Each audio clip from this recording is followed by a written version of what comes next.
Bueno, muy buenas noches a todos. En nombre de la Universidad de Internaciones, tengo el honor de darles esta bienvenida a la mesa redonda titulada El presente y el futuro de la gestión sanitaria en Guatemala. Y agradecemos muchísimo su presencia, el interés de este tema tan interesante y que nos hace tanta falta en Guatemala, pues estar todos los profesionales de la salud empapados en este tema. Vamos a poner un poquito de contexto del tema y pues la gestión sanitaria, como todos ustedes sabrán, no solo es un tema de administración, sino es un eje central en el país para toda Guatemala, donde coexisten múltiples desafíos en infraestructura, recursos, equidad, y es fundamental que reflexionemos y compartamos nuestras ideas de diferentes puntos de vista, como lo vamos a tener el día de hoy, para mejorar nuestro sistema de salud, adaptándolo a las necesidades de nuestro país y preparándonos para un futuro, que eso es lo más importante de la mesa de hoy para que tengamos esa visión y esa perspectiva desde otros puntos de vista diferentes a nuestro expertise o área de conocimiento. Voy a presentar brevemente, voy a hacer un resumen de cada uno de nuestros panelistas. Vamos a tener al doctor Byron Godoy, a la licenciada Anabela Rosario Orellana y al doctor Alan David Ortiz. El doctor Byron Godoy Gutiérrez es médico y cirujano, tiene una maestría en productividad y ciencias de la salud, tiene un posgrado en administración hospitalaria y dentro de su experiencia profesional tenemos que es gerente médico administrativo del Hospital El Pilar, jefe de investigación médica y calidad en el cumplimiento de planes de acción y metas para mejora continua, director médico del Grupo Hospitalario La Paz, experiencia en gestión y liderazgo hospitalario. Entre otras participaciones de gran importancia, es un líder en el proceso de certificación a nivel 1 y 3 del Hospital El Pilar con el modelo de estándares internacionales de calidad. Fue miembro de la Comisión de Prevención y Mitigación, COMRED, y Comisión de Seguridad Alimentaria Nutricional, COMUSOAN. Tenemos al doctor Alan Ortiz, quien es médico y cirujano, con especializaciones en geriatría, gerontología, administración y gestión hospitalaria. Asimismo, tiene un máster en salud ocupacional y posee vasta experiencia en gestión y administración de servicios de salud, con una trayectoria destacada en la implementación de proyectos y mejora y supervisión de instituciones como el Instituto de Seguridad Social. Actualmente está impulsando la titulación de la maestría en Dirección y Administración en Salud, enfocándose en la mejora continua y calidad de los servicios de salud en Guatemala y parte del cuerpo académico de la licenciatura de Psicología. Tenemos a la magíster Anabela Rosario Orellana Reina, quien es licenciada en Ciencias Jurídicas y Sociales, abogada y notaria, magíster en Administración de la Seguridad Social y posee un posgrado en Derecho Interdisciplinar, Derecho Constitucional, Ciencias Empresariales y Gestión Pública. Dentro de su experiencia laboral podemos mencionar que actualmente desempeña como jefe del Departamento de Organización y Métodos de la Sugerencia y Planificación y Desarrollo en el Instituto Guatemalteco de Seguridad Social. Además, ha desempeñado cargos a nivel de jefatura en el Departamento Jurídico Laboral de la Subgerencia de Recursos Humanos y asesoría de la Gerencia y Subgerencia de Prestaciones de la Pecunaria, fundadora y tesorera de la Asociación Guatemalteca de Abogadas y Notarias, ASOJAM. Pues como verán, tenemos tres áreas importantes del conocimiento, todas enfocadas en el área de salud. Y voy a explicar un poquito la dinámica que vamos a tener el día de hoy. Vamos a tener una serie de preguntas dirigidas especialmente al área de conocimiento de cada uno de ellos. También nuestros demás panelistas pueden participar si quieren complementar alguna de ellas. Y al final vamos a tener preguntas comunes para ya enriquecer y poder implementar todos estos conocimientos. Vamos a empezar con el doctor Byron Godoy con la siguiente pregunta. ¿Cuáles son los principales retos administrativos que enfrenta un hospital privado en Guatemala, como lo es el Hospital El Pilar? Por favor, doctor. Bien, primero quiero agradecer la invitación, doctora Masaya, a este evento y así pues muy satisfecho de poder compartir con la licenciada Orellana y el doctor Ortiz. Muchas gracias.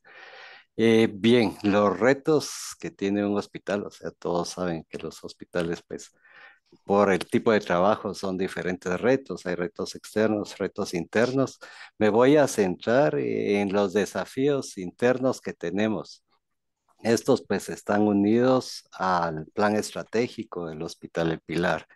El primero, el que le damos bastante importancia, es la calidad del servicio. El reto es mantener y mejorar esa calidad del servicio que le brindamos a los pacientes, lo cual es crucial para poder crecer y pues sobre todo que el paciente no solo sienta, sino que tenga una mejoría en su salud. Somos un hospital que contamos con certificaciones internacionales y por eso tenemos que mantener esa certificación, pero no solo eh, apostamos por mantener la certificación, sino que además velamos para que la calidad pues esté con el paciente, verificamos constantemente y nos actualizamos constantemente para poder brindar esa calidad de servicio. ¿Cómo lo hacemos? Pues realizamos diferentes auditorías, tanto interna como solicitamos auditorías externas periódicas para poder medir nuestros procesos y con ello, pues, poder conocer las oportunidades de mejora. ¿Qué procesos? Pues los procesos a nivel de medicina preventiva, a nivel de diagnóstico y medicina curativa también. Entonces nos enfocamos a todos esos aspectos para la mejora de calidad. Esto también nos lleva a otro reto muy importante de todo país, que es el cumplimiento de las normativas de hospitalarias y de salud. Se nos facilita el estar certificados porque cada vez los estándares son más fuertes, por así decirlo, son más profundos y nosotros pues también buscamos cómo fortalecer nuestro sistema de atención, eh, buscando y comparándonos constantemente con normativas de otros países, principalmente España y México. Eso pues nos permite medirnos con una vara más alta de las normativas nacionales y con ello pues vamos a reforzar nuestros procesos según normas internacionales. El siguiente, pues, estamos muy enfocados y es un reto que tenemos no solo a escuchar a nuestros pacientes, sino que el escucharlo, pues, es vital para poder analizar esas opiniones y buscar esas áreas de mejora que nos está diciendo nuestro paciente. También escuchamos las opiniones de los médicos para ver qué puntos son de mejora y ese es el enfoque que tiene la calidad también, el estar enfocado a la satisfacción de nuestros clientes, del paciente y de los médicos.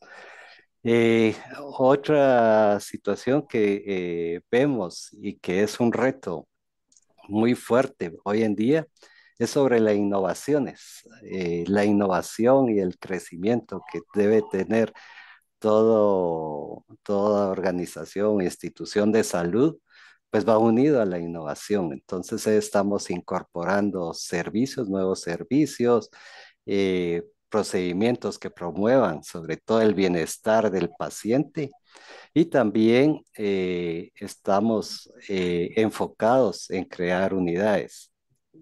Yo pues doy la clase de gestión clínica, entonces las unidades con un sistema de gestión eh, por el momento no son totalmente independientes, pero son unidades que están enfocados a su crecimiento. Por ejemplo, tenemos una unidad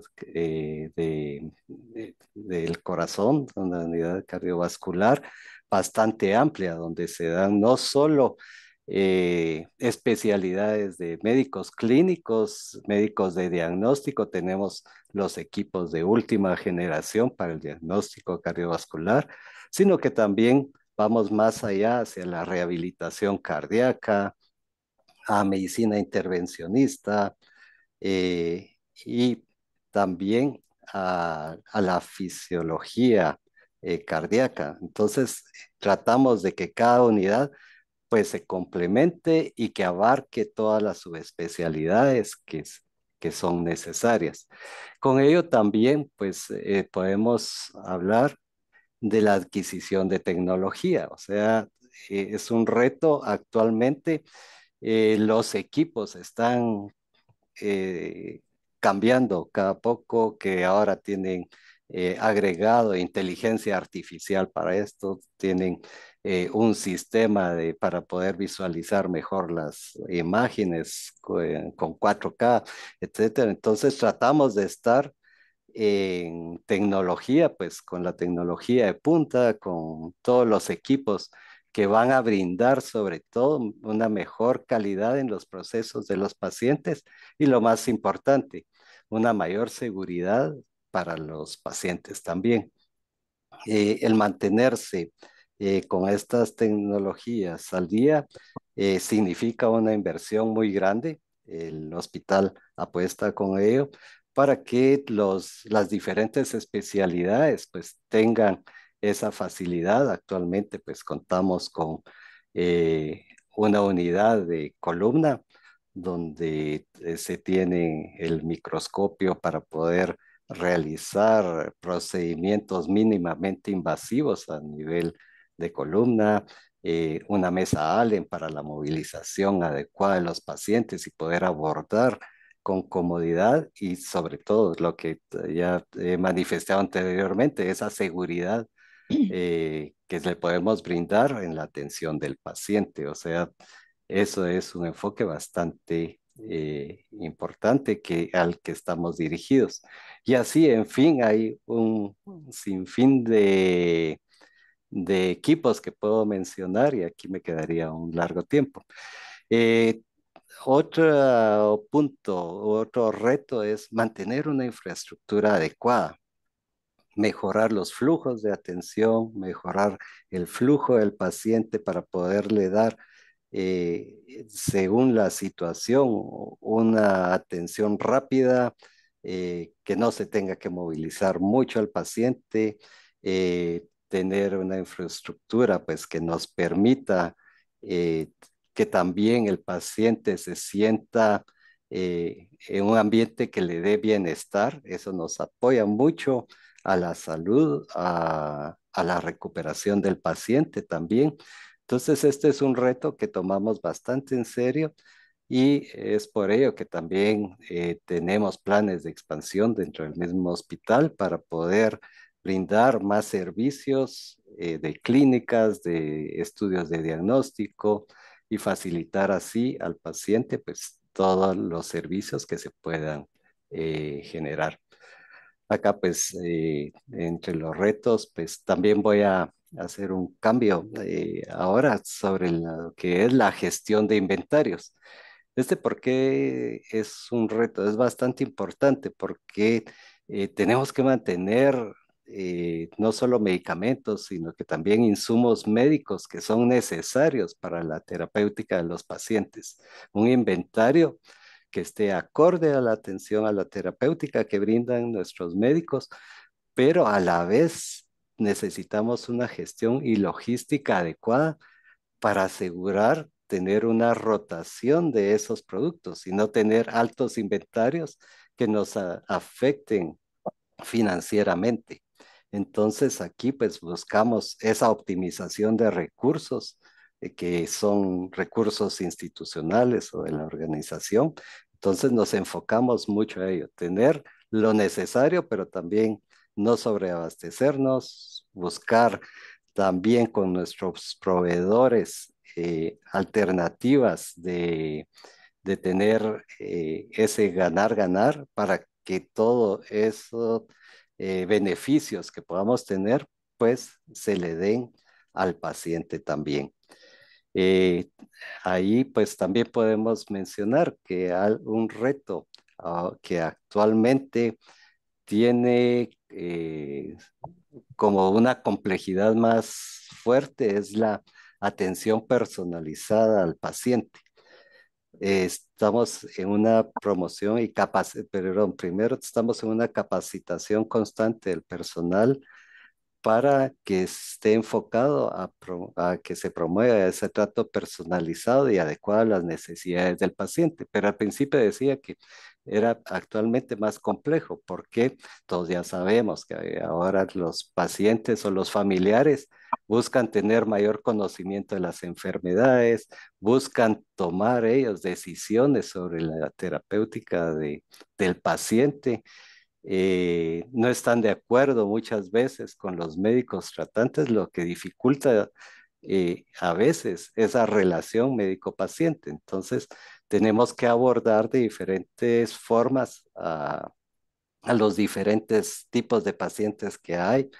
Es increíble en el tiempo que llevo yo de experiencia en la administración hospitalaria, cómo ha ido cambiando ese trato de los pacientes hacia el personal, cada vez más agresivos, cada vez que quieren influir más y todo. Entonces, ahí es donde estamos nosotros también, ese reto lo estamos tomando en serio para no solo darle una mejor atención al paciente y saber que a veces las condiciones en que se encuentran de salud del paciente va a afectar el estado emocional de los familiares, pero también enfocarnos hacia la segunda víctima, que en este caso, que es nuestro personal, que es el que recibe el maltrato, que es el que recibe es el choque frente al paciente. Entonces estamos muy enfocados en el apoyo psicológico, apoyo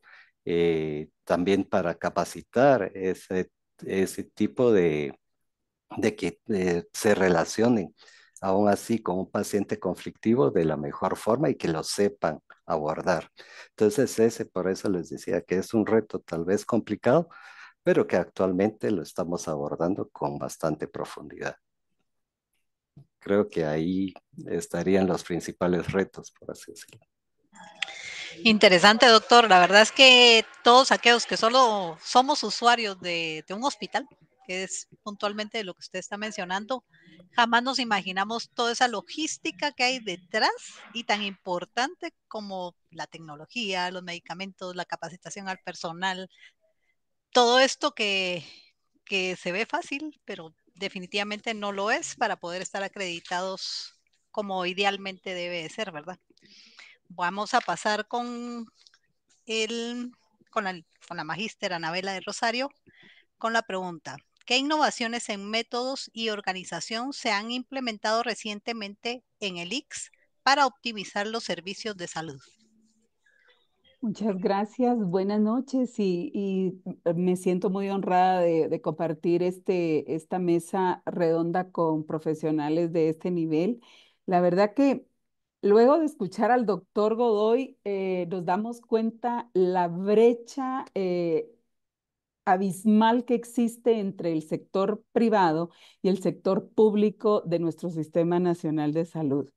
El Instituto Guatemalteco de Seguridad Social cumple con lo regulado en su mandato constitucional, el artículo 100 en donde nos obligan, nos instituyen como el régimen de seguridad social unitario, único, de protección a la seguridad social y por supuesto es un compensador social, creo que el único compensador social público en Guatemala y por ende, la función del instituto es actuar como ese compensador, pero dentro de un esquema de derechos humanos fundamentales para los guatemaltecos.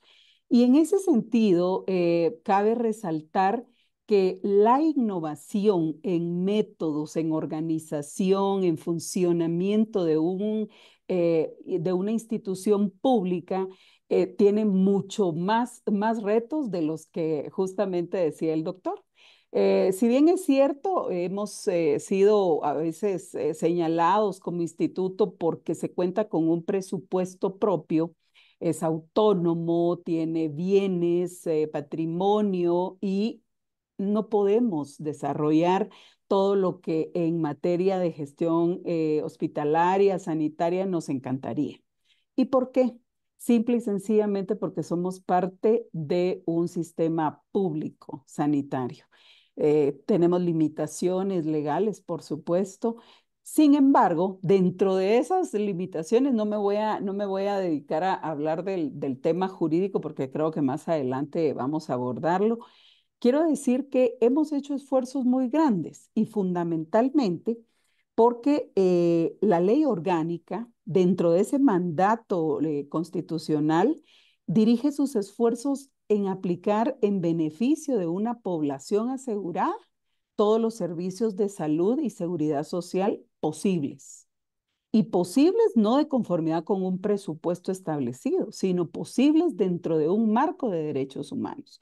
Y entonces, cuando ese mandato tenemos que desarrollarlo, tenemos que hacer justamente lo que ya nos indicaba el doctor Godoy, pues formular un plan estratégico institucional que dicte el horizonte hacia donde debe de llegar la seguridad social en Guatemala.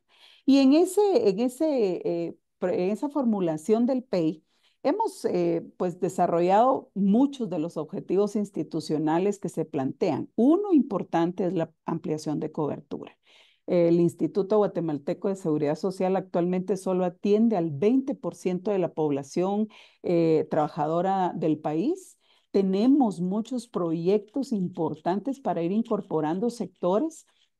Actualmente hicimos una incorporación muy importante que se trata de los migrantes, las familias de los migrantes que residen en Guatemala y aquellos migrantes que en esa calidad puedan ya salir de sus lugares, de los países en donde se encuentran y retornar al país, no de manera permanente, pero se les puede atender dentro del territorio de Guatemala. Ese creo que ha sido un gran reto en la ampliación de cobertura. Sin embargo, se han hecho estudios y esfuerzos para establecer cómo ir incorporando a todo ese sector informal, por ejemplo, de la economía informal, que aún no podemos atender por múltiples razones y fundamentalmente las razones se convierten en razones financieras, pero legales importantísimas.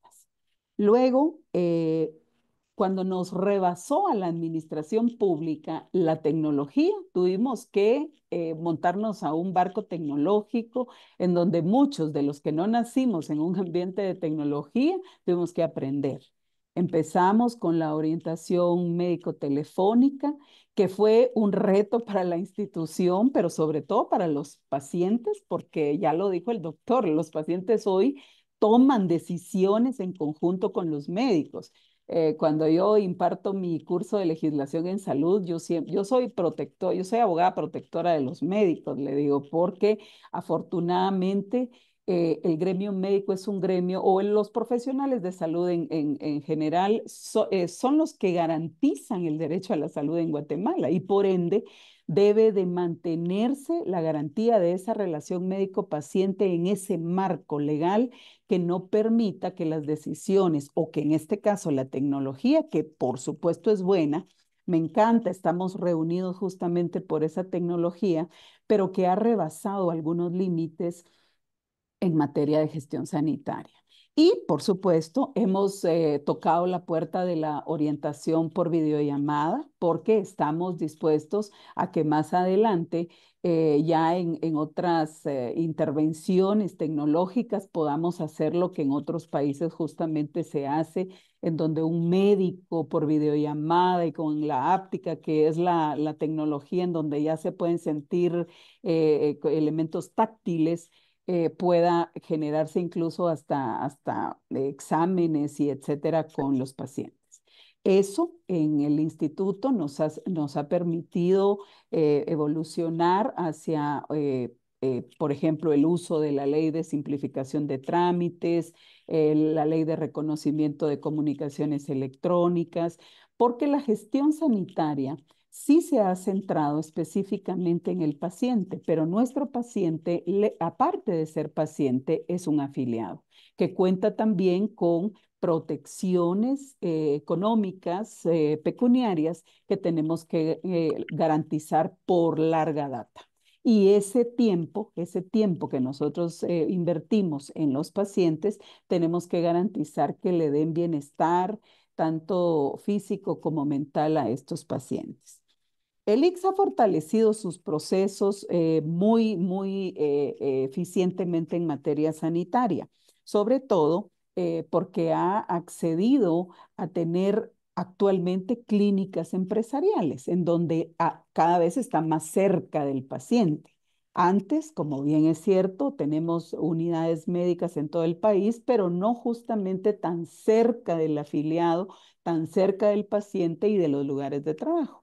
La forma como el instituto ha logrado es prácticamente una alianza público-privado que por supuesto lo vamos a mencionar también porque es importante que se genere esa posibilidad, esa estrategia por la garantía que en el sector privado sanitario las adquisiciones no son públicas, no se basan en la ley de contrataciones del Estado, que es un obstáculo grande para la administración pública, pero sobre todo para el Sistema Nacional de Salud.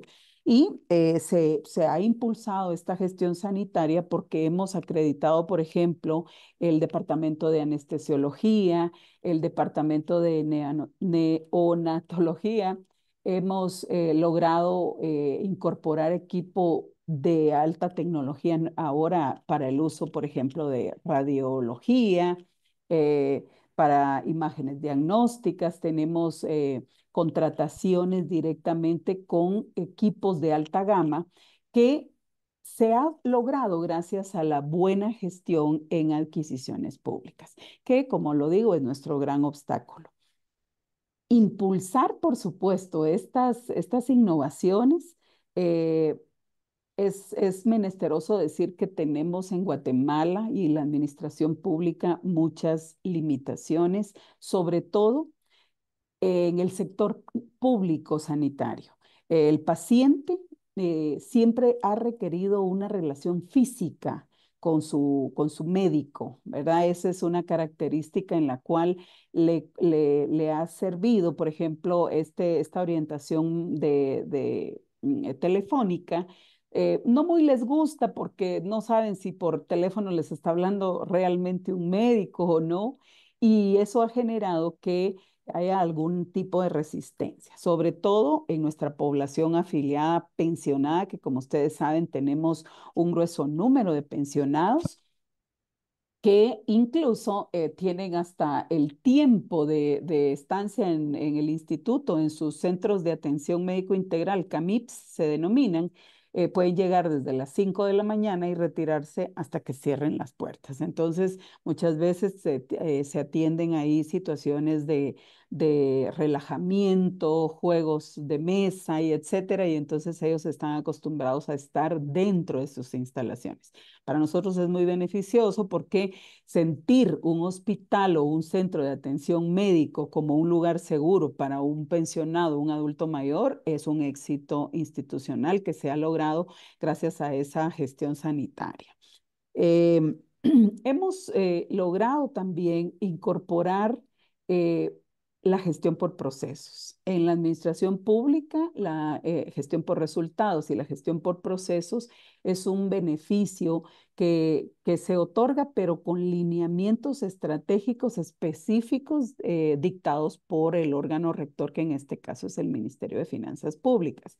Como siendo autónomos, podemos invocar esa autonomía para ir ejerciendo cierto tipo de gestiones que permitan no solo cumplir con lo que nos mandata la ley, sino ir ampliando esa capacidad para ser más eficientes. A nosotros personalmente como arquitectos organizacionales nos encantaría tener la posibilidad del sector privado para incorporar de inmediato esas capacidades que tiene la gestión sanitaria privada, porque sería entonces la satisfacción completa de nuestros afiliados derechohabientes y patronos. Sin embargo, nuestras limitaciones eh, son muy evidentes. En la pandemia COVID-19 pudimos notar la capacidad que tiene el Estado de Guatemala, no solo el IC, sino el Estado en concreto, el Ministerio de Salud Pública como rector de la salud, en donde se gestaron varios decretos de emergencia y en donde pudimos ser eficientes en la adquisición de medicamentos, insumos, equipos de protección personal, para no dejar de atender y garantizar la salud de los guatemaltecos. En tal sentido que es muy importante que desde la legislación nacional se vaya gestando la posibilidad que el Sistema Nacional de Salud completo, público, pueda emular lo que tiene el Sistema Nacional privado para efectos de garantía de esta atención sanitaria. Y algo que sí se le ha dado mucha atención en el instituto es que cuando las autoridades empezaron a entender que la satisfacción del paciente en materia de gestión sanitaria pública no es simplemente llevarse una gran bolsa de medicamentos, tener una consulta inmediata y responder al diagnóstico exacto a la patología que se presenta, se empezaron a ver las dimensiones en las que se mueve el paciente dentro de una unidad médica y la satisfacción del paciente crece cuando tiene accesibilidad en los lugares que visita, encuentra personal amable, ese buen trato que ya nos manifestaba el doctor Godoy es importantísimo, es parte de la formación y capacitación. Hoy se tiene una política de buen trato construida desde la génesis del propio trabajador, porque eso es muy importante, que no tenemos que olvidar que tenemos trabajadores del Estado y en tal sentido tenemos que irlos motivando para que se comprenda que la garantía que se tiene en este concepto es la salud de los guatemaltecos. Y siendo un bien público de conformidad con la Constitución, todos los guatemaltecos estamos llamados a mantenerla, conservarla y rehabilitarla. En tal sentido que todos los esfuerzos que se hacen en la institución siempre van enfocados en el paciente para garantizar ese derecho fundamental. Gracias. Muchas gracias, Anabela. La verdad que difícil, como usted lo menciona, difícil poder proyectarse como uno quisiera desde una institución con la naturaleza del ICS. Sin embargo, yo siempre seguiré fiel pensadora a que es una muy buena opción para los guatemaltecos y ojalá más gente y ese porcentaje del 20% aumentara, porque hay gente que solo depende de esto para un buen sistema de salud dentro de los demás públicos que podemos tener, que realmente ahí si hablamos de la calidad ya podríamos discutir mucho más esto de calidad. Así es. Pues muchas gracias. Vamos a continuar con el doctor Alan David Ortiz con la pregunta. ¿Qué iniciativas específicas se han desarrollado en el ICS para gestionar proyectos de mejora en los hospitales públicos? Bueno, muy buenas noches. Realmente es un honor también para mí poder participar en esta mesa redonda y escuchando lo que nos dicen los grandes maestros, como lo que es el doctor Godoy y la licenciada Orellana. Voy a tratar de recalcar un poco en lo que ellos ya pues participaron, porque es bastante evidente y bastante clara la participación de la licenciada Orellana al momento de poder identificar esos retos que hoy en día tenemos como Seguro Social.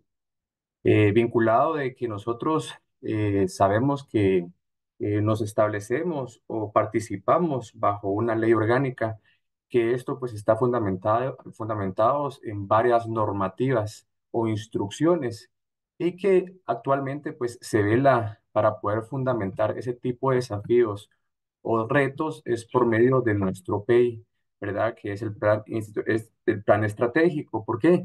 Porque aquí es donde nos van a enmarcar lo que son los objetivos estratégicos para poder plasmar a dónde estamos llevando la salud dentro de la seguridad social hacia el paciente. Es bueno hacer mención que en la plática que llevamos hemos mencionado bastante la palabra calidad, sabiendo que calidad es una definición muy amplia, pero si lo aterrizamos es poder llegar a satisfacer una necesidad. Y esa necesidad es que nosotros como Seguro Social tratamos de innovar cada día. ¿Y dónde lo innovamos? Tratando de plasmar cada eje y cada objetivo que está dentro de nuestro PEI, sabiendo que actualmente uno de los grandes retos que tenemos es la modernización de los servicios de salud, y no solo los servicios de salud, sino que de la infraestructura. ¿Por qué? Porque mientras hemos pasado varias pues acciones complejas. Una de ellas fue la pandemia, ¿verdad? Y que después de eso la tecnología se vino a acelerar, ¿verdad? De una manera abismal.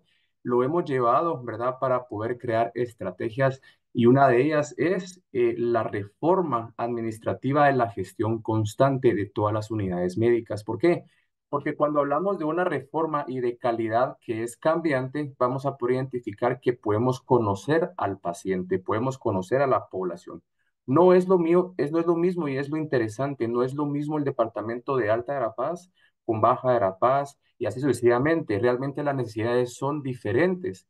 Entonces, por eso es de que la estrategia es plasmada en ese eje de cambio de los 5 pilares que tenemos como PEI para que cada departamento y cada unidad médica, ¿verdad?, pueda adquirir esa visión y esa misión para poder aterrizar a la necesidad que tiene pues cada paciente. Otra de las cosas, cuando yo hablo de modernización, actualmente el Seguro Social, la estrategia que tiene es llevar, por ejemplo, la COEX digital por medio de una firma electrónica. Esto, pues, una de los planteles que tiene, pues, las autoridades es poder llevar una disminución de tiempos, una accesibilidad más pronta y oportuna de los servicios de salud para los afiliados, ¿verdad? Y poder aumentar esa satisfacción constante en el paciente que hoy en día pues, nos visita. No es una mentira que después de haber pasado el reto de la pandemia, estadísticamente, pues ha incrementado la necesidad de enfermedades catastróficas y por ende el Seguro Social en esa reforma y esa modernización constante, pues trata de velar un cambio, ¿verdad? Para poder identificar las necesidades que van cambiando de la misma población. Entonces, en esa misma vía, pues hablamos con lo que habló la licenciada Anabela, es la ampliación de cobertura, ¿verdad? En un contexto de crecimiento poblacional y la misma desigualdad que se tiene de la misma información. Y esto por medio de la atención constante, ¿verdad? Tanto del trabajador informal como los sectores vulnerables, que es lo que estamos apuntando hoy en día, por medio de la adaptabilidad que tenemos pues constantemente. Y es un desafío. ¿Por qué es un desafío? Porque cuando hablamos de una mejora, probablemente tratamos de trazarla conforme lo que los grandes maestros nos han pues enseñado por años, ¿verdad? Al momento de hablar de calidad, pero la calidad no se puede establecer o no se puede definir, perdón, si no comprendemos que esa calidad y ese producto lo va a definir nuestro propio cliente, ¿verdad? Sabemos que como enmarcaba la licenciada Orellana, ¿verdad? Cuando hablamos de un sector público con un sector privado, pues existe, como dijo la licenciada, un agujero abismal, ¿verdad? ¿Por qué? Porque nos comportamos o caminamos con una visión probablemente similar que es satisfacer la necesidad de un paciente, pero con normativas probablemente un poco distintas. Y una de esas que, por ejemplo, nuestros estándares de calidad se enmarcan y se basan conforme a los objetivos que tenemos como normativa, ¿verdad? Que se enmarca bajo la normativa orgánica del Seguro Social. Otra de esas, ¿por qué? Porque tenemos 5 programas, ¿verdad? Dentro de la seguridad social que tenemos que fortalecer y tenemos que llevar con promoción y prevención para toda la población afiliada al Seguro Social. Eh, Uno de los temas que es bueno tocar, a veces dejamos por un lado lo que es la salud de nuestros trabajadores. Si no tenemos salud, ¿verdad? Dentro de nuestros trabajadores no vamos a tener un producto adecuado. ¿Por qué? Porque la calidad siempre resulta de 4 cosas o de cuatro esferas muy amplias, que es la atención, el esfuerzo, la dirección y la ejecución. Si no tenemos salud en el trabajador, y eso es muy importante, ¿verdad? Es una suma muy importante para poder obtener un equipo comprometido, capaz y eficiente de poder aterrizar los objetivos que nosotros tenemos como institución. Innovación, ¿verdad? Como había dicho anteriormente, innovamos por medio de una digitalización, ¿verdad? Por sistemas tecnológicos eficientes, ¿verdad? Y una de esas, el Seguro Social por hace unos años, pues implementó las citas escalonadas en las consultas externas y no es fácil poder venir y establecer, vamos a comenzar las citas escalonadas en las consultas externas, sino que es orientar conforme a la necesidad. No es lo mismo de poder llevar una cita escalonada a Camil, ¿verdad? A una cita escalonada, a un departamento, porque a veces las necesidades son distintas y poder llevarla y plasmar y aterrizar esa idea al afiliado, pues es el reto constante, que al fin y al cabo es lo que nos mantiene vivo a nosotros al momento de hablar de calidad, de cambios constantes, es poder encontrar y casarnos con el desafío del día al día para poder conllevar siempre el fortalecimiento de las estrategias que tenemos como seguro social.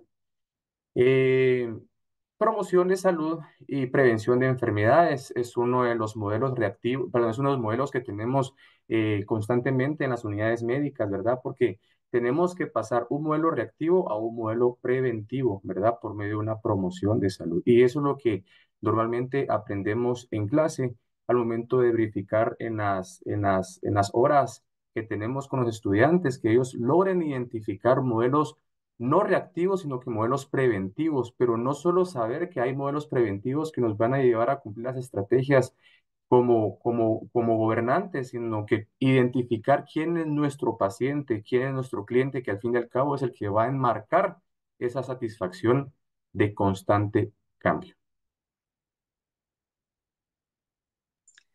Muchas gracias, doctor.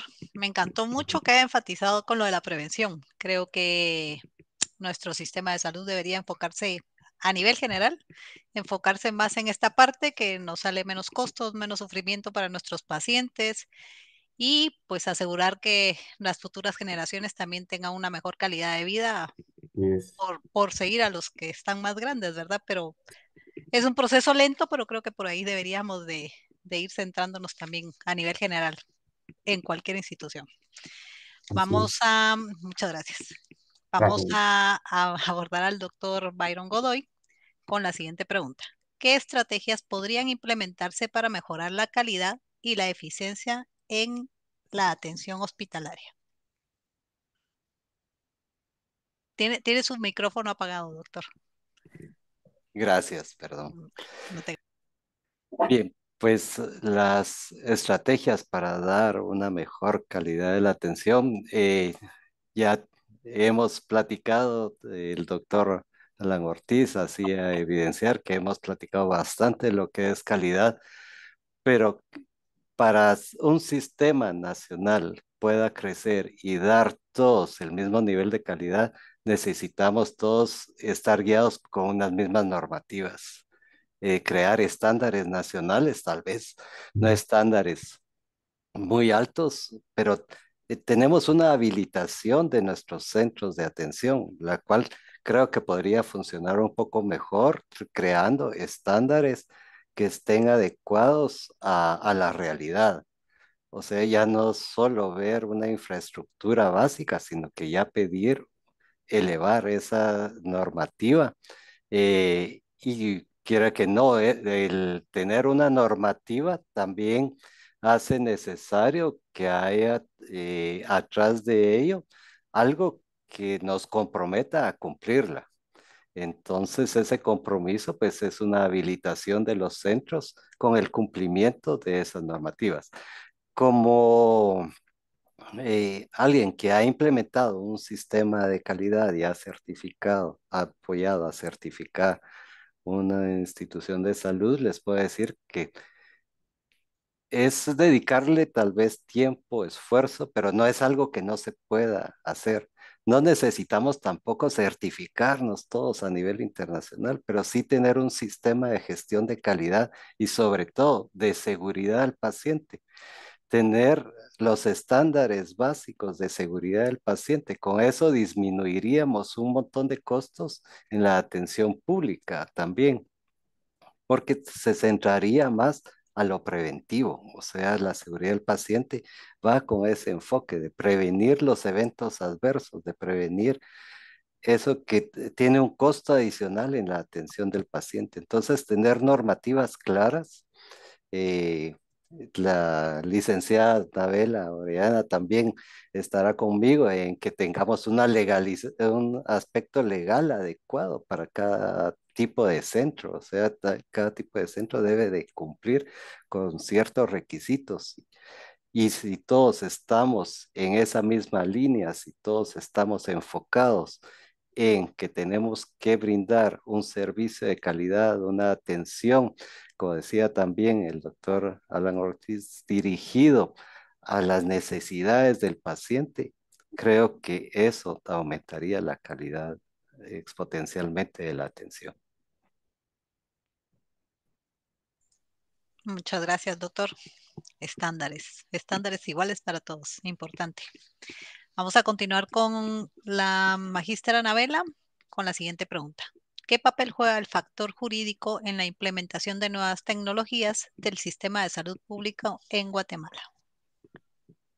Bueno, pues la verdad que este tema es muy complejo porque definitivamente la juridicidad y la legalidad debería primar en todo el aspecto de la gestión sanitaria, sobre todo en la actualidad en donde la protección de la salud y el resto de los derechos y libertades de los ciudadanos tiene lugar solo en la ley.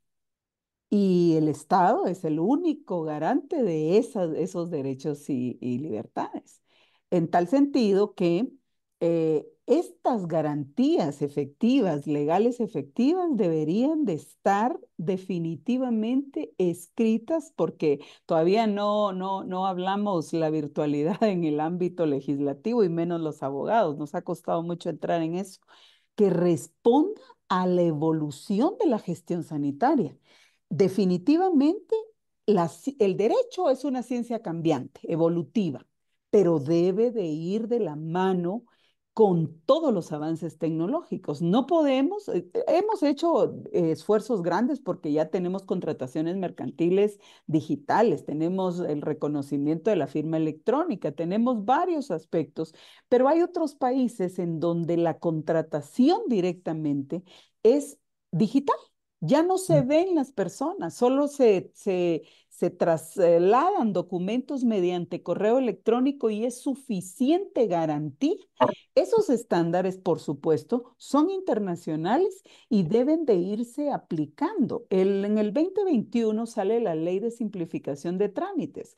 El instituto hizo un esfuerzo por adoptarla y ha tenido pincelazos, pero la propia administración pública tuvo negativa de implementación. O sea, llegamos a una institución pública, y no importa si es de salud o no, y nos piden el DPI en el RENAP.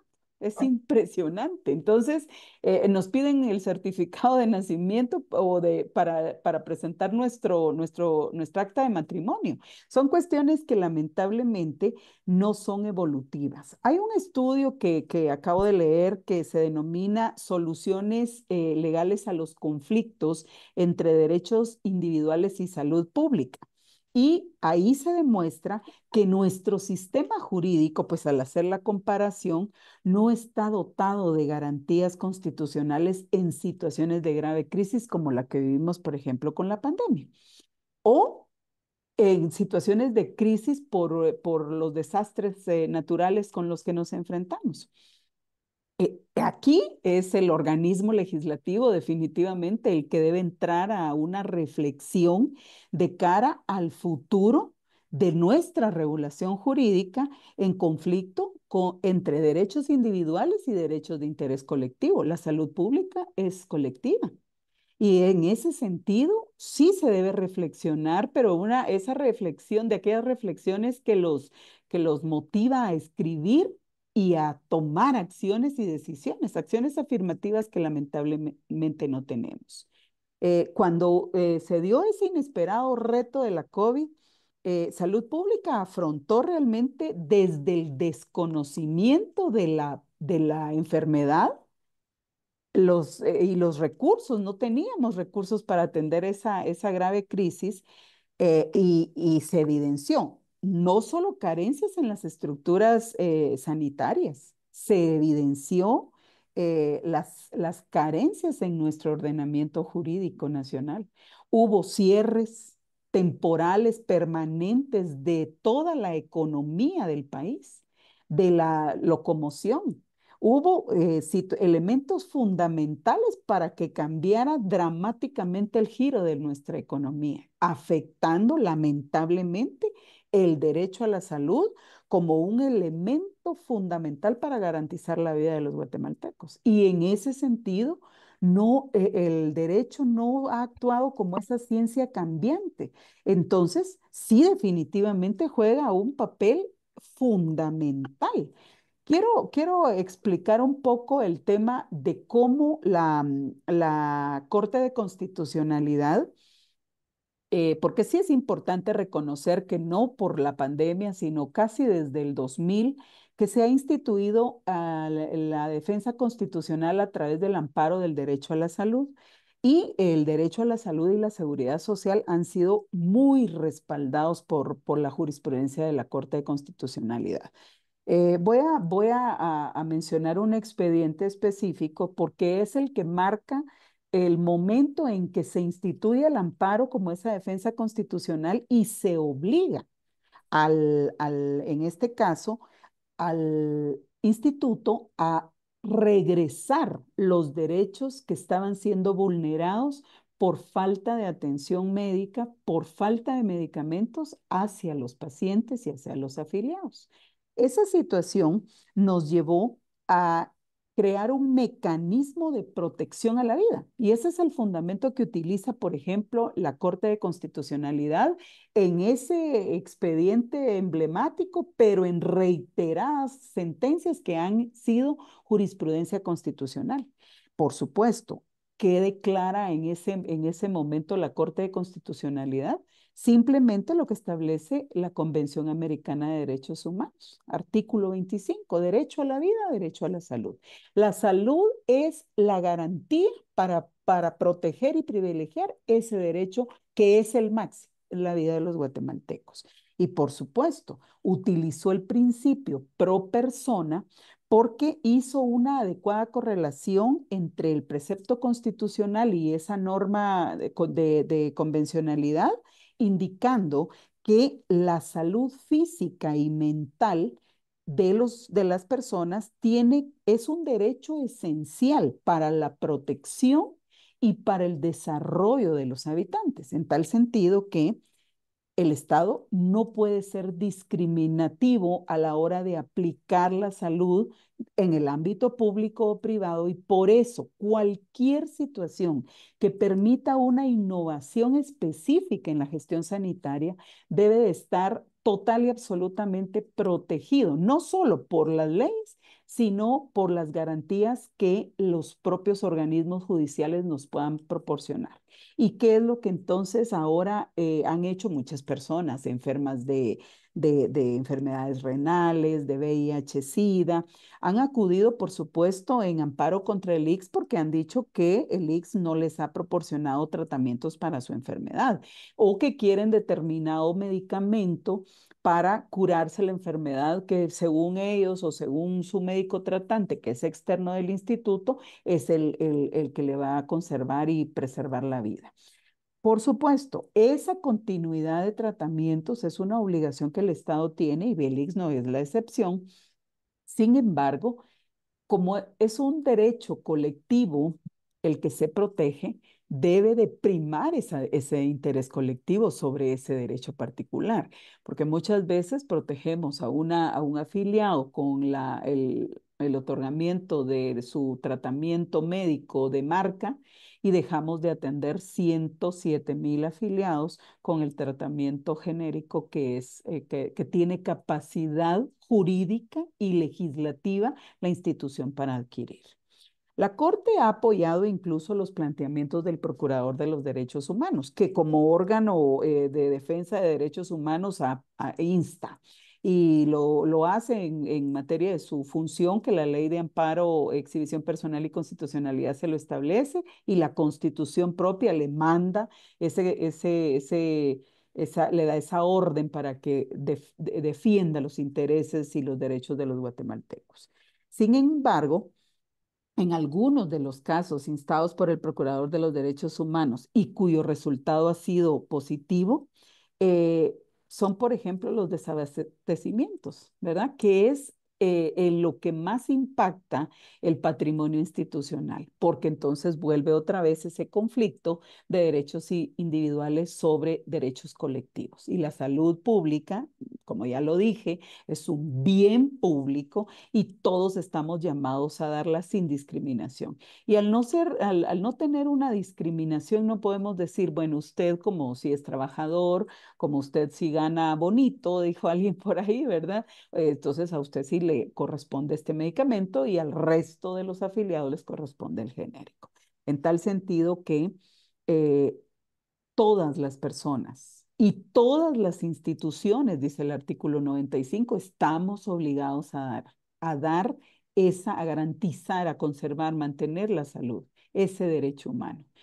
La legislación tiene esos límites. ¿Y por qué? Porque nosotros como funcionarios públicos no podemos tomar solamente por garantía o por garantía del derecho a la salud cualquier norma. Sin embargo, hoy, y como abogada me siento muy contenta que yo escribo sobre control de convencionalidad, nos ha permitido que en uso de esa invocación del control de convencionalidad, que no es nada más y nada menos que agarrar todas las convenciones internacionales de derechos humanos, enfrentarlas con nuestra normativa y decir, podemos hacerlo, hemos logrado muchos avances en salud pública. Y yo la verdad siempre invito a que como parte de la academia, que es la única fuente fiel para que todos nos formemos en función de una gestión sanitaria, que tenga esa garantía de defensa de derechos humanos, que provoquemos la capacitación, actualización de todos esos elementos que tanto en el sector público como privado se pueden utilizar para beneficio de la población guatemalteca. Y, por supuesto, siempre debe primar la premisa que el derecho a la salud de los guatemaltecos es responsabilidad del Estado y por ende debe garantizarlo a través de la protección legislativa de todos los que hacemos posible la gestión sanitaria. Gracias. Muchas gracias, Anabela. La verdad es que ha resuelto con su respuesta muchas de las dudas que como usuario yo misma he tenido respecto, por ejemplo, lo de los medicamentos y esto, pero tiene toda la razón del mundo y gracias por hacer esa reflexión tan importante para los que nos puedan estar escuchando. Vamos a pasar con el doctor Alan Ortiz con la siguiente pregunta. Desde su experiencia, ¿cuál es el impacto de la gestión médica eficiente en la experiencia del paciente? Perfecto. Es una pregunta bastante amplia, muy interesante y muy bonita de poderla contestar. Cuando hablamos pues, de un impacto per se de la experiencia de un paciente, pues vamos a voy a tratar de resumir en cuatro pilares. El primero de ellos es el acceso oportuno de la atención a los servicios, ¿verdad? Hablábamos de una promoción y una prevención pronta y oportuna. ¿Por qué? Porque cuando tenemos una promoción, una prevención pronta y oportuna, pues vamos como sector salud, primero vamos a tratar de guiarlos a dar un diagnóstico eficiente, eficaz, pronto y oportuno, ¿verdad? Para poderle dar calidad de tratamiento al paciente, ¿verdad? Otra de esas, dentro del acceso oportuno, es lo que la Seguridad Social está tratando de hacer por medio de la modernización, que es disminuir los tiempos de espera, ¿verdad? Tratar de permitirle al paciente, ¿verdad? Tener una experiencia diferente mientras que los años van pasando. Asimismo, mejorar los resultados clínicos, ¿verdad? Porque al momento que mejoramos resultados clínicos del paciente, pues vamos a tener una estabilidad en la parte de la prevención y promoción que hablábamos anteriormente. Otro pilar es la calidad de atención, ¿verdad? Fortalecer el consentimiento o la conciencia del proveedor de salud, en este caso, pues nuestros médicos, ¿verdad? Hacer, digamos, acciones para poder fortalecer no solo la concientización, sino que la empatía de toda nuestra población. Cuando fortalecemos ese pilar de una manera constante, vamos a garantizar una gestión por resultados, como en su momento lo hablaba la licenciada Anabela. Vamos a garantizar eso. Cuando garantizamos eso, vamos a brindar una calidad en la atención. Y con ello, pues vamos a disminuir lo que son los errores per se del día al día, ¿verdad? De todo el plantel que hace constar la visita de nuestros trabajadores, asimismo de nuestros afiliados, a nuestras unidades médicas, por medio de una promoción y prevención de salud, como anteriormente lo dije.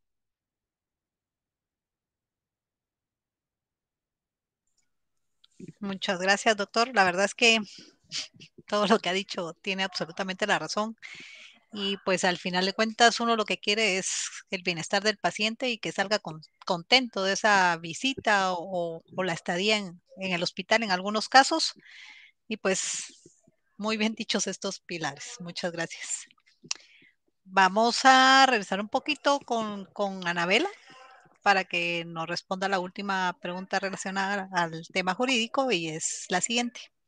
¿Qué cambios en las políticas públicas considera necesarios para fortalecer la gestión sanitaria?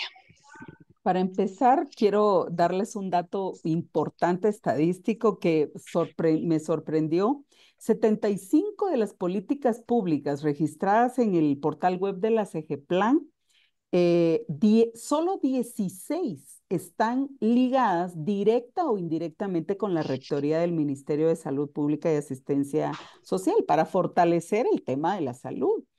Estas fueron formuladas impresionantemente 10 para el ambiente, agua y saneamiento. Y las otras, ¿verdad? Así buscadito, adultos mayores, comadronas, seguridad alimentaria, niñez en función de su desarrollo físico, mental, adicciones, otras enfermedades específicas y discapacidades, entre otras. 16 de 75. El Ministerio Público, perdón, el Ministerio de Salud Pública y Asistencia Social es el rector de la salud y genera algunos lineamientos de política en donde dice, debe de mejorarse la rectoría del ministerio, obviamente en materia de salud, él es el rector, pero también en materia de ambiente y de agua y saneamiento. Entonces, hay muchos elementos que como que dispersan el sentido de un ministerio de salud pública.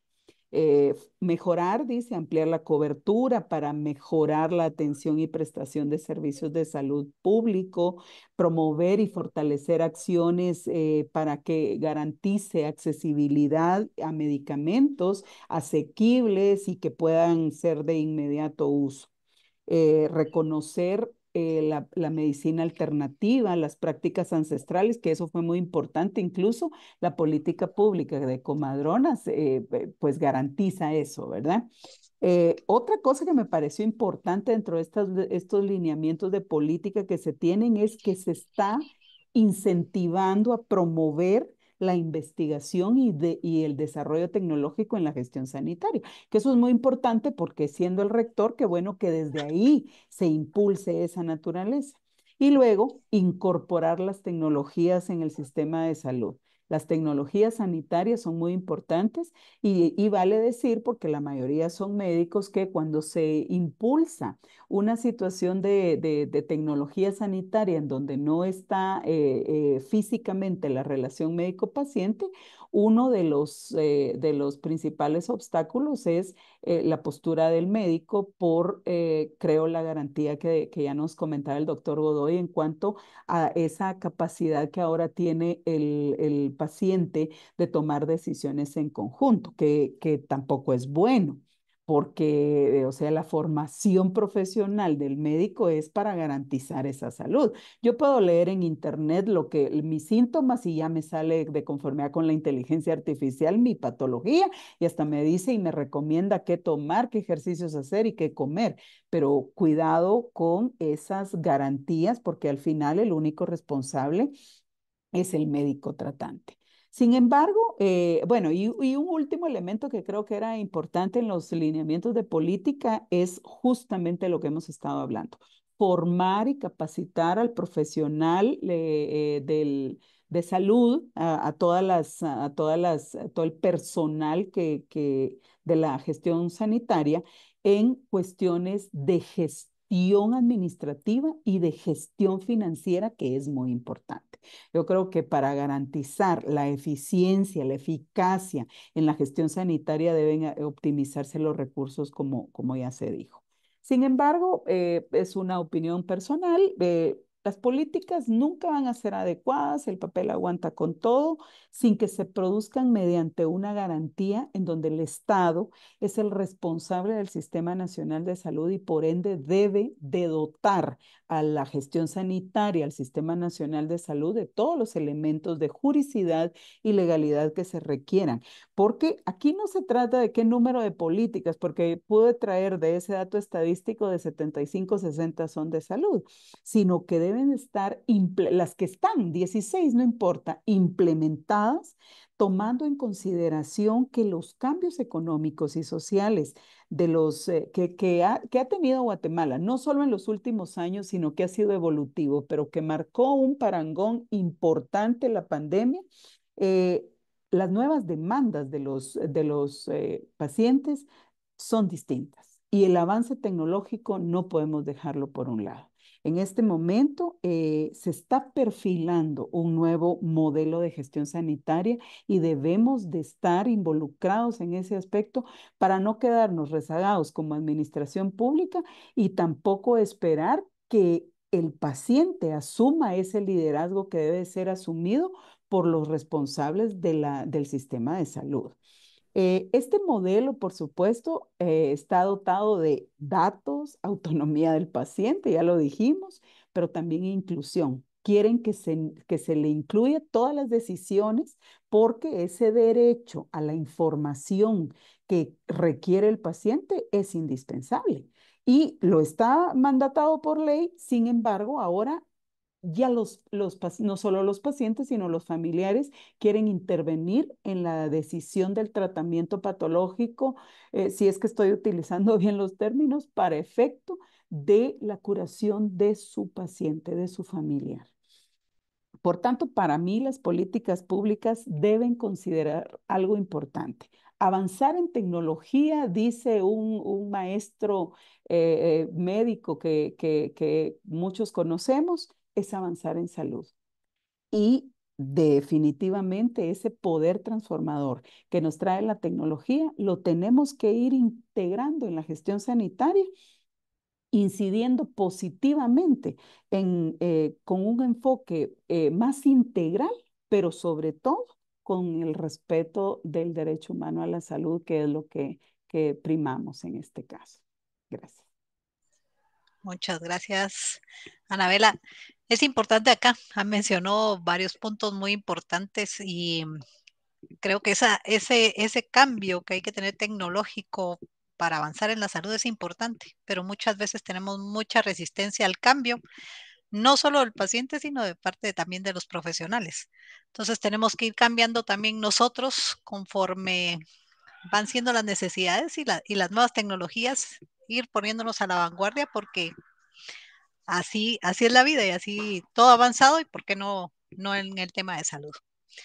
Voy a continuar con las preguntas generales. Estas voy a generar una pregunta y nuestros tres panelistas pueden intervenir en ellas. Si quieren, mantenemos el orden que hemos tenido para no confundirnos.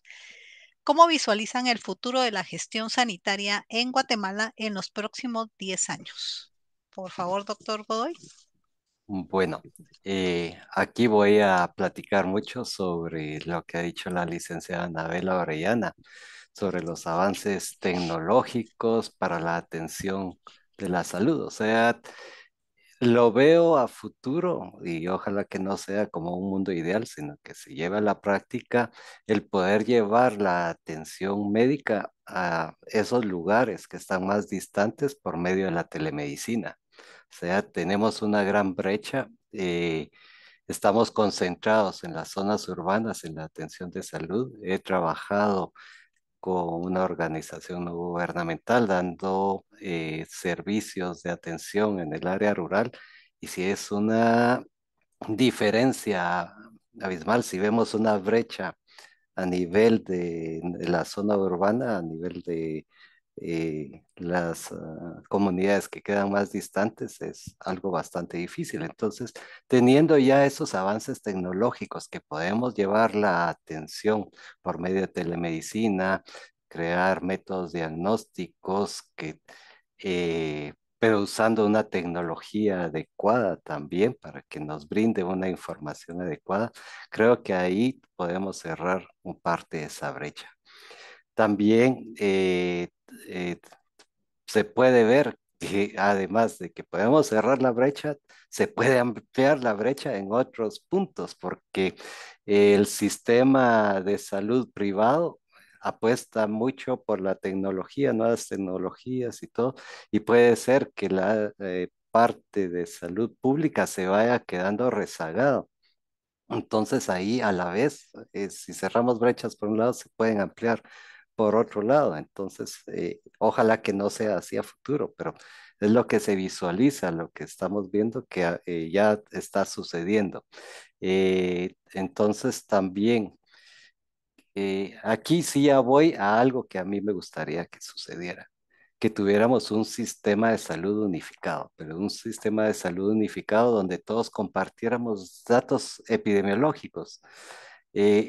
Nuestro hospital llevamos nuestros datos epidemiológicos y cuando vemos lo que es a nivel nacional, estamos diferentes en muchas cosas. Entonces algo está pasando con esa información y no la estamos explotando a nivel nacional.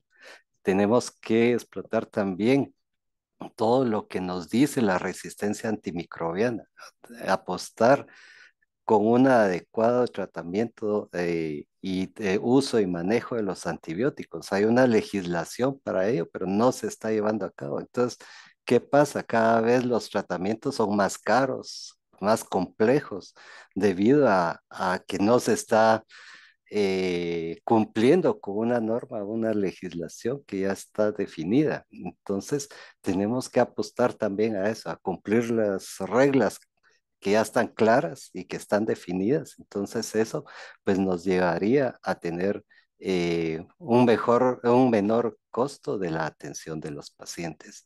Eh, Otro también, un enfoque a una planificación en conjunto. Trabajamos totalmente separados, o sea, del sector público con el sector privado. Pocas veces nos unimos para trabajar en conjunto, para llevar programas en conjunto. Ahora pues ya se está llevando el PROA, el de resistencia antimicrobiana, porque es algo positivo. Aquí en el hospital pues lo estamos aplicando, lo estamos fortaleciendo. Lo llevamos, pero ya con las nuevas normativas, reglamentos, pues eso nos ayuda mucho en visualizar cómo están los microorganismos haciendo resistencia a ciertos antibióticos, sobre todo a nivel de comunidad. Es increíble. Infecciones urinarias que se tratan a nivel de comunidad que ya son resistentes a todo. Entonces sí se le tenemos que poner atención a todos esos factores y lo miro como a futuro que ya se está poniendo atención. También tenemos que trabajar en conjunto con las enfermedades estacionales. No puede ser que el dengue nos venga a destruir nuestro sistema de salud, no solo público, a nivel privado.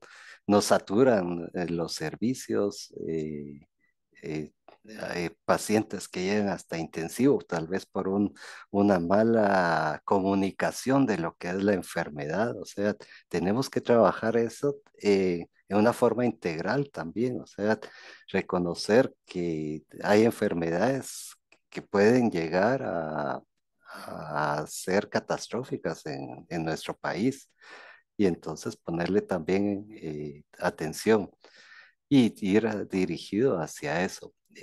También buscar en conjunto, ya lo hablaba también eh, el doctor, perdón, Ortiz nos lo hacía ver, eh, que tenemos que trabajar sobre acciones preventivas. También perdón, la licenciada Oriana lo mencionó antes. Entonces, trabajar en conjunto, o sea, no solo en vacunas, sino que hay una incidencia de enfermedades que como decía anteriormente, con la epidemiología nos damos cuenta qué estamos, contra qué estamos luchando, entonces prevenir todos esos factores que nos llevan a una incidencia muy alta de enfermedades que pueden ser prevenibles, es increíble, hipertensión arterial, accidentes cerebrovasculares, que en cierta forma van a afectar no solo al paciente, sino que a su entorno, a la familia, etcétera, incrementando gastos de atención, incrementando gastos en la familia. Entonces, todo eso, pues tenemos que ver. Algo más que miro a futuro y que veo que en conjunto también le tenemos que poner atención y también ya lo mencionaban, es la investigación. O sea, somos un país que no ha apostado por la investigación, o sea, tenemos mucho de qué estudiar, como les decíamos, nosotros estamos teniendo información acá valiosísima que en el momento de profundizar podemos encontrar varios factores que pueden ser influyentes en la salud del guatemalteco en sí, y entonces tenemos que trabajar en eso, en mejorar la investigación. Todos pues ponemos un granito de arena para esto y se va a lograr. Entonces aquí estamos de diferentes profesiones y creo que cada uno tiene como una visión diferente a qué poder investigar, hacia qué poder dirigir ese estudio. Entonces creo que igual podría ser a nivel nacional, crear institutos, algo que nos apoyen, que nos den seguimiento a ese tipo de investigación. Y por último, pues ver cómo se unifica la atención entre las diferentes instituciones. Estamos trabajando, nuevamente lo digo, en forma separada y podemos unificar la atención a toda la población. Esos serían, digamos, aspectos que en lo personal miro hacia el futuro de Guatemala. Muchas gracias, doctor. Por favor, licenciada. Considerando que el proceso de aprendizaje en la utilización de tecnologías y porque mi ámbito es eminentemente jurídico, no la especialidad que tienen mis dos colegas, creo que los pacientes van a precisar entender cómo pueden cuidar su salud. Según entiendo, ya la evolución de la gestión sanitaria no puede seguir siendo la misma. Hoy en día ya ha modificado esa forma de, ese modelo de salud, ya no nos descuidamos tanto, el bono demográfico incluso ha cambiado, tenemos un poco más de no sé, tiempo de vida, ya no somos tan malcriados, ya comemos un poco más sano. Sin embargo, creo que actualmente la atención ya no es la misma de hace 20, 30 años. Sin embargo, en 10 años, todavía más evolutiva, ya no se puede seguir organizando en función de las instituciones, sino del consumidor, del paciente, en tal sentido que definitivamente en materia jurídica la legislación tendrá que ser más flexible. La legislación debe permitir que la gestión sanitaria evolucione al mismo nivel sin poner límites, porque justamente lo manifiesta el doctor Godoy. Hay mucha información sustantiva que nos permite tomar decisiones, pero no pueden ser decisiones que esperen 1 o 2 años para que la gestión administrativa pública se concrete. Para un trámite burocrático que puede ser inmediato, en tal sentido, para priorizar el acceso a la salud de los habitantes del país, se debe tomar en consideración todos esos elementos y de acuerdo a la necesidad específica, tanto por ubicación geográfica como por el perfil epidemiológico que ya hablaba el doctor, se manifieste realmente la posibilidad de acceder a esos servicios de salud. Porque si tenemos la posibilidad tecnológica de llegar a nuestra población, ¿por qué no entonces hacerlo con la garantía de que ese acercamiento hacia esa accesibilidad para los guatemaltecos equitativa para todos? No igual, porque por supuesto tenemos grandes desigualdades en el país, pero sí equitativo, que cada uno tenga lo que se merece. Y por supuesto que siendo aspectos indispensables para el otorgamiento oportuno y efectivo de la asistencia sanitaria, todo el tema de la garantía del paciente, el manejo de su información, la protección de sus datos, que hay que tener, por supuesto, esa certeza de qué es lo que se le está informando mediante la tecnología. Hay que garantizar la salud porque es la única forma de garantizar la vida y el desarrollo de los guatemaltecos. Gracias. Muchas gracias, licenciada. Por favor, doctor Alan Ortiz. Tiene el micrófono apagado, doctor, perdón. Perdón. Yo, escuchando a los dos maestros, pues también le apunto a hacer eh, fortalezas para poder tener un cambio. ¿Por qué? Porque cuando se trabaja de manera individualizada, probablemente las vías son distintas y los resultados y objetivos van a ser totalmente diferentes. Sabiendo que a pesar de que tenemos diferentes pues normativas, ¿verdad? Que nos constituyen, sin embargo, así como por ejemplo tenemos las universidades privadas dentro del Seguro Social que llegan pues los colegas o futuros colegas a hacer sus prácticas de esa misma índole, poder crear acciones, ¿verdad? Para que tengamos una unificación de criterios. Y cuando se habla de epidemiología, conforme lo que dijo el doctor Godoy y la licenciada, pues criterios de fortalecimiento epidemiológicos conforme a lo que es nuestro ente rector, que es salud pública, poderlo fortalecer para poder llevar pues mejores resultados y poderle brindar al paciente mejores oportunidades y no oportunidades individualizadas. Muchas gracias. Vamos a pasar a la siguiente pregunta. Solo disculpe, Por licenciada. favor, doctor. Doctora, perdón, si me permite, es que la licenciada Anabela Ortiz hizo algo, Orellana. perdón, Oriana, ya les Ya me casó con perdón. Alan, qué bueno. Sí, sí, perdón. Bueno, mencionó algo muy importante sobre la legislación. Nos ha pasado, o sea, vino un equipo de radiología y tenía incluido un sistema de inteligencia artificial para posicionamiento adecuado, etcétera. Y entonces no estaba activado. Entonces cuando preguntamos qué pasa, ¿por qué no está activado? Es que aún no ha salido la licencia sanitaria del sistema. Entonces uno se queda así como increíble qué está pasando. Ujú, Entonces, ujú. espero que no haya sido el proveedor el que nos estaba dando un dulce con la mano, pero creemos que sí pasa. O sea, nos atrasa el estar al día en tecnología, ciertas situaciones burocráticas y que Ujú. no que afectan al desempeño también sí, desempeño del equipo, pero en sí a poder brindar un tipo de atención diferenciada. Gracias, solamente eso. Gracias, doctor. Bueno, vamos a pasar a la segunda pregunta y es la siguiente. ¿Cuáles son los principales obstáculos para garantizar el acceso equitativo a los servicios sanitarios de calidad? Bien. Doctor Bueno, Godoy.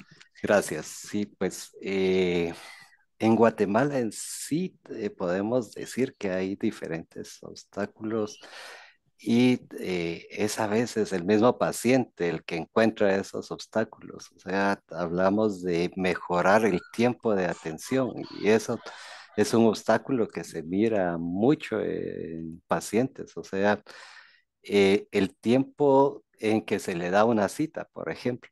Ya prefieren ya no ir al médico por el tiempo en que le están dando la cita. Entonces ese es un gran obstáculo para brindar un servicio de atención de calidad. Entonces, qué bueno escuchar que ya están trabajando en ellos a nivel público. A nivel privado, pues no podemos darnos ese lujo, porque simplemente si no damos una atención en un tiempo adecuado, ser eficiente en eso, pues nos cambia. Entonces sí tenemos que ver Ujú. cómo superamos y cumplimos la expectativa del paciente. Entonces, eso es un obstáculo que siento que llega bastante, no solo en el tiempo de que se da una cita, sino que también en la espera para poder recibir un servicio de atención. Entonces, eso pues a nivel privado lo trabajamos bastante bien, tratamos de optimizar procesos para que no suceda eso. Eh, Otra situación que se está dando actualmente es increíble, es el tráfico que existe en la ciudad capital. O sea, las personas enfermas piensan mucho en trasladarse 2 horas para poder recibir una atención de salud. Eh, no voy a menospreciar otros centros o atención de salud, pero entonces buscan atención en ciertos centros que les pueden ayudar, apoyar en esa atención. O sea, entonces tenemos que ver ese tipo de barreras que a veces puede presentarse al paciente que no llegue a un centro de atención que buscamos. Otro, pues, podríamos hablar también de ciertos trámites que se llevan a nivel de algunos centros que son engorrosos, que tienen que cumplir. eh, entonces, eso hay tanto a nivel público como privado. O sea, sufrimos de ciertos trámites que a veces también nosotros tenemos que buscar cómo superarlos para poder dar un tipo de atención de calidad. Eh, Otro es las barreras económicas de las personas, o sea, la atención pública, pues tal vez no sea vasto, pero la atención privada, pues tiene un costo. También podemos mencionar que en la atención pública se da la atención médica, pero muchas veces no se da el medicamento. Entonces, esa limitante económica de poder comprar ciertos medicamentos también es una barrera de poder brindar una atención de calidad. Por otro lado, también podemos hablar de aspectos financieros, puramente de eh, que en las instituciones, ahí sí te voy a hablar más del a nivel público, pues no hay una disponibilidad adecuada de recursos probablemente por medicamentos e insumos. Y que sé yo, puede haber también una falta de personal de salud que afecte la calidad de la atención. Eh, Nosotros, digamos, nos afecta mucho las barreras geográficas para poder brindar mayor atención y a mayor población el servicio que brindamos. Otros aspectos y que también se da a nivel de comunidades y a nivel de zonas urbanas es la barrera de lingüística. O sea, hay comunidades que tienen de por sí eh, muy marcada la barrera lingüística y hay que llegar con el idioma de la comunidad. No podemos nosotros también establecer que ellos tengan que cambiar su cultura, sino que tenemos que adaptarnos a esas culturas. Y también otra barrera que se da es a veces la falta de confianza que se puede generar por el tipo de atención que da el personal de salud o el que nos logren una comunicación adecuada entre el personal de salud y el paciente. Entonces ahí pues ya comienzan a rechazar la atención debido a eso. Eh, Otras, ya hablamos de preferencia de la medicina tradicional también. O sea, yo no estoy en contra de la medicina tradicional. Hay mucho que aprender de la medicina tradicional, pero no todo lo cura también la medicina tradicional. O sea, tenemos que estar conscientes de ello y que, que todo también, así como muchos medicamentos tiene sus limitaciones, también la medicina tradicional tiene sus limitaciones, pero es una barrera que a veces impide que lleguen ciertos pacientes a tener una atención oportuna.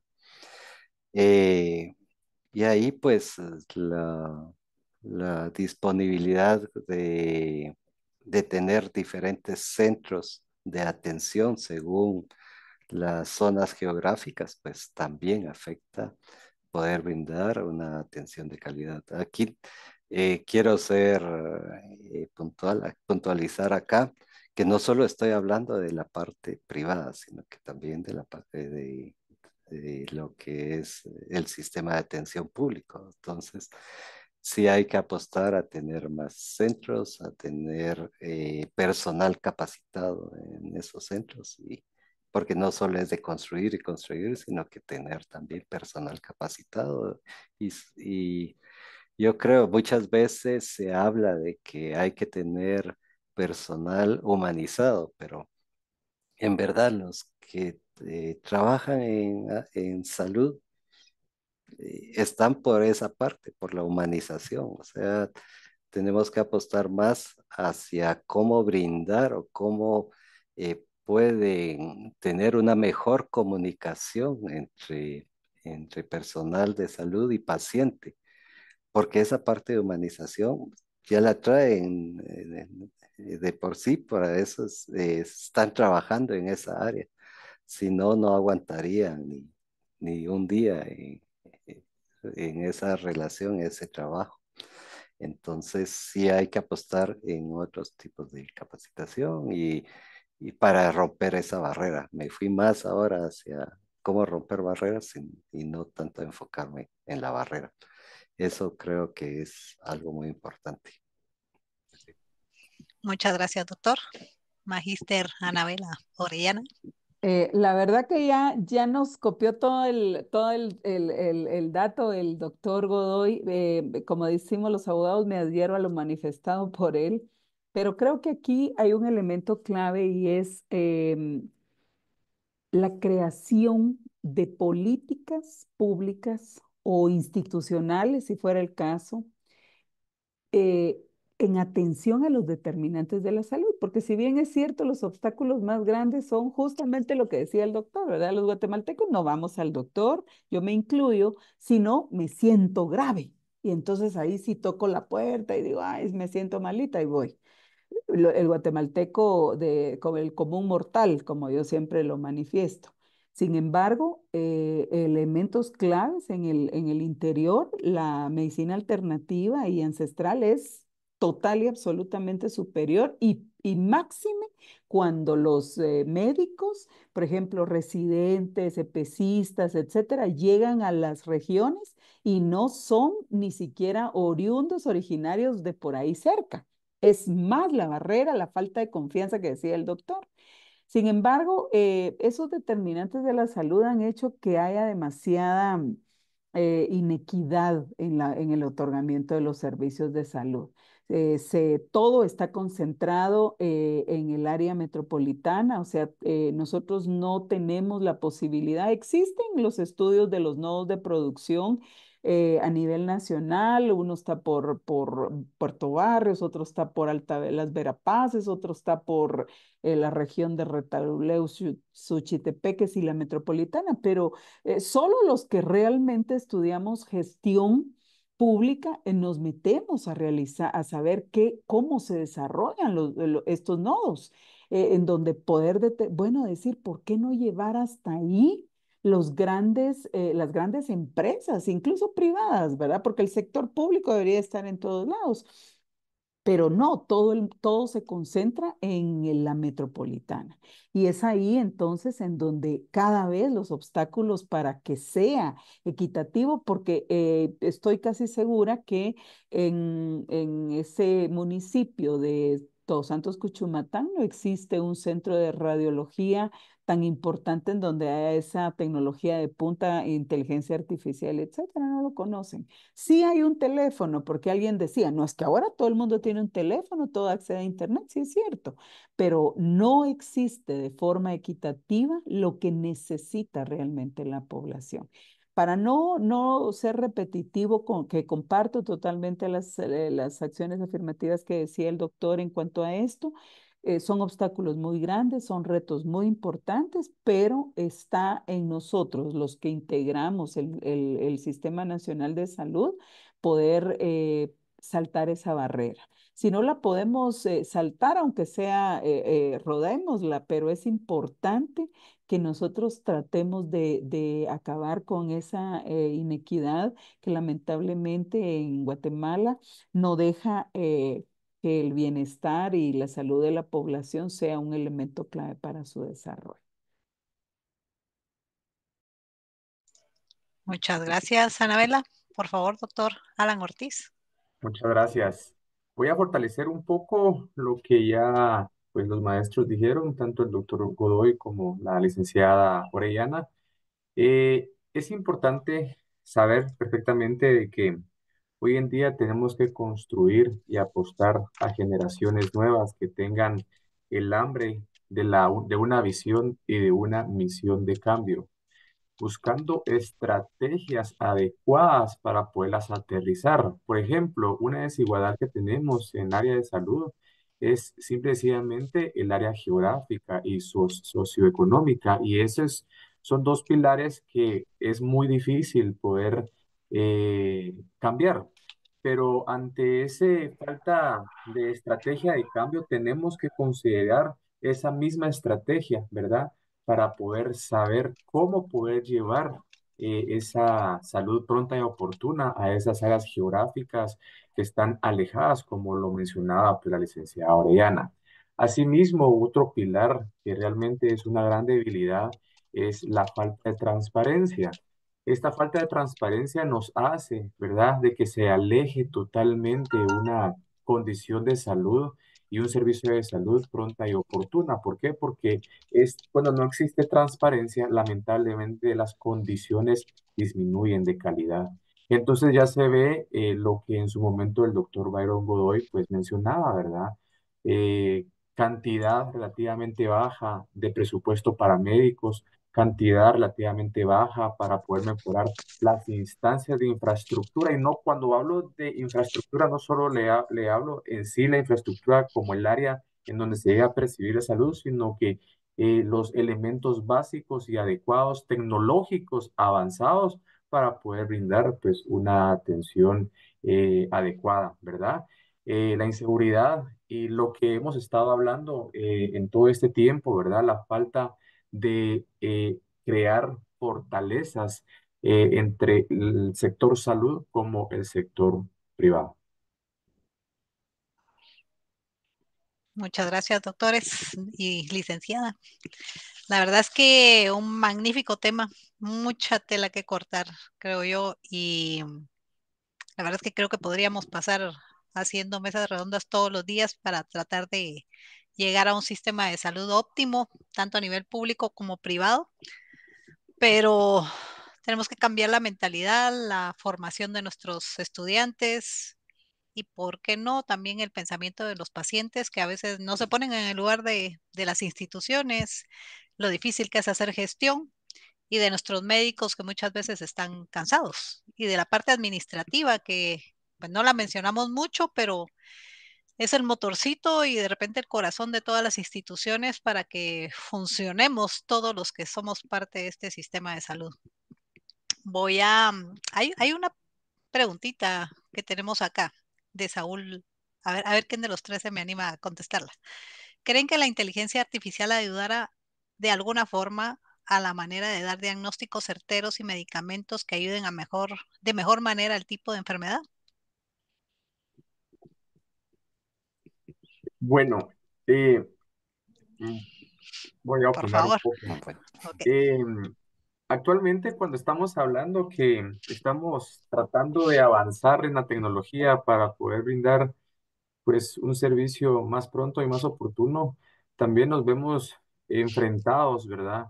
A, a que la inteligencia artificial también nos puede llegar a malversar las líneas adecuadas, sabiendo que la inteligencia artificial tiene como un gran potencial para transformar la misma medicina, ¿verdad?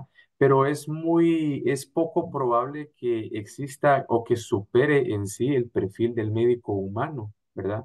Sabiendo que es lo mismo que hablábamos, si nosotros hacemos unión y fortalecemos las acciones de salud pública o todo lo que es público con lo privado, pues tenemos grandes resultados. Asimismo, esa inteligencia artificial. Nunca la inteligencia artificial va a mejorar la participación de un humano. ¿Por qué? Porque la inteligencia artificial no tiene pilares como lo que es la empatía, el juicio crítico, la ética profesional, como lo que tiene que hacer el médico-paciente, ¿verdad? La comunicación efectiva y asertiva con los pacientes, la capacidad de toma de decisiones, no solo del día al día, sino que emergentes y urgentes, ¿verdad? Como en situaciones complejas. Eso no lo va a poder desarrollar la inteligencia artificial, pero el médico en sí sí va a poder utilizar la inteligencia artificial. ¿Por qué? Porque la inteligencia artificial es fortalecida en el análisis de datos, como en lo que es pues la información per se. Entonces, si el médico utiliza y se hace una alianza de la inteligencia artificial con la capacidad que tiene como ser humano, pues vamos a construir pues grandes cambios. Esa es mi participación. Muchas Yo gracias. quisiera, gracias, doctora. Yo sabía que los otros dos iban a querer. Ok. Yo quisiera tal vez enfocarme en algo muy importante. La tecnología, si bien es cierto, es muy importante, lo único que no debe dejarse de lado es que en este caso concreto, incluso a través de las acciones afirmativas del control de convencionalidad, lo que garantizamos es un derecho humano. Y por supuesto, deviene procedente hablar de la dignidad humana. Inteligencia artificial jamás se va a comparar con esos valores garantizables y sobre todo que no debe olvidar el profesional de la salud que está expuesto en lo público o en lo privado a un ordenamiento jurídico obligatorio en donde la protección de la vida es fundamental.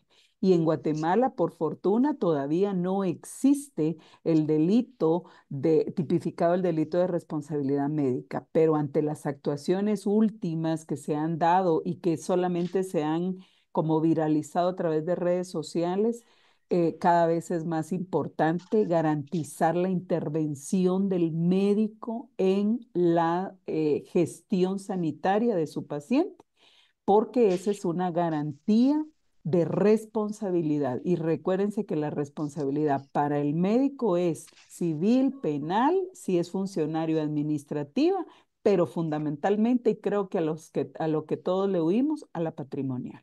Mm. Nadie viene a usted a solicitar un daño ocasionado para que le dé el pésame o que le pida disculpas. Es para una indemnización económica.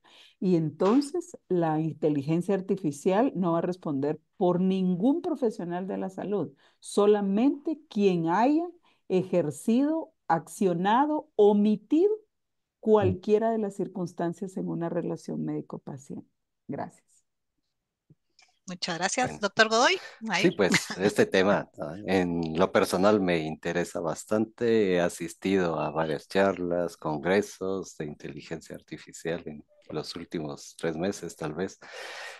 Pero creo que todos los médicos llegamos a concretar lo mismo. Inteligencia artificial es una herramienta, o sea, el médico la tiene que utilizar como un apoyo al diagnóstico, como un apoyo al tratamiento, no suplir la decisión y el, el criterio médico, sino que es en sí una herramienta. Ahora bien, dentro del puesto, pues tenemos que valorar la inteligencia artificial para diferentes equipos, etcétera.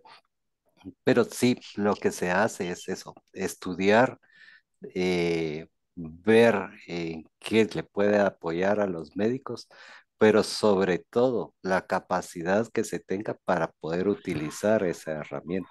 Entonces, no solo es de adquirir y de adquirir inteligencia artificial ahorita, porque también no sabemos cómo han sido alimentados o con qué base de datos viene esa inteligencia artificial. Y si no es de personas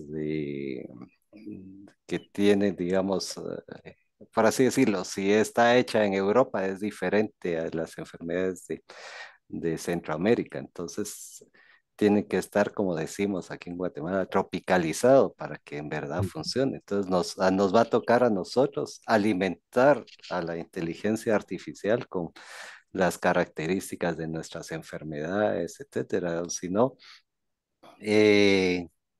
alguien con fiebre, dolor muscular va a resultar otro tipo de enfermedad, porque y nosotros aquí ya determinamos a veces a simple vista que es un dengue y la inteligencia artificial va a estar perdida en ese sentido. Entonces, porque no está, digamos, esas herramientas no están alimentadas con una base de datos adecuada. Entonces, no solo es de adquirir las herramientas, no es solo de tomar decisión de que voy a utilizar la inteligencia artificial, sino que saber que se utiliza.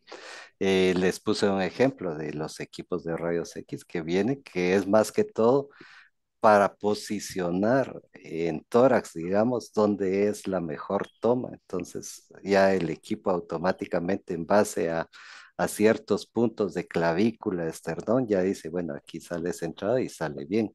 Y es más, a veces el técnico pone la placa y digitalmente sale al revés, o sea, en lugar de el tórax sale al revés y el equipo automáticamente lo gira. Entonces, esas son situaciones que sí nos apoyan, digamos, ese tipo de herramientas nos apoyan, pero no nos vamos a ir con cualquier herramienta de inteligencia artificial sin saber hacia cómo está formada y qué resultados nos va a dar. Eso sobre todo. Totalmente de acuerdo con ustedes tres. Es una herramienta para aquellos que nos están oyendo y más preocupante todavía si esa herramienta la quieren usar los pacientes que no tienen conocimientos en el área médica. Entonces, delicado para nuestros profesionales de salud también porque tenemos que tener claro de que tenemos que capacitarnos y pues verificar la calidad de estas herramientas en el caso de que las utilicemos y por favor, pacientes, no utilicen las herramientas porque hay mucho más que saber para poder estar seguros de que un diagnóstico o un apoyo en medicamentos o algo es certero. Bueno, llegamos al final de esta mesa redonda tan, la verdad que constructiva y enriquecedora en conocimientos, pero no quiero irme antes sin darle las gracias a nuestros panelistas, doctor Byron Godoy, magíster Anabela Rosario Orellana, doctor Alan Ortiz, por compartir sus experiencias, conocimientos y sus perspectivas de lo que es la gestión sanitaria en Guatemala.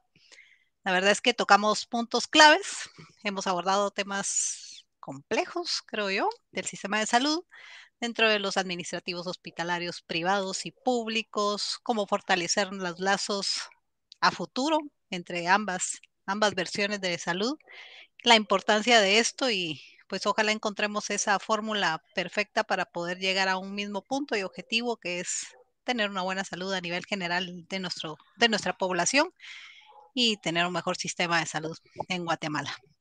Entonces, les agradezco mucho su tiempo. Se nota cuando uno se apasiona por lo que hace.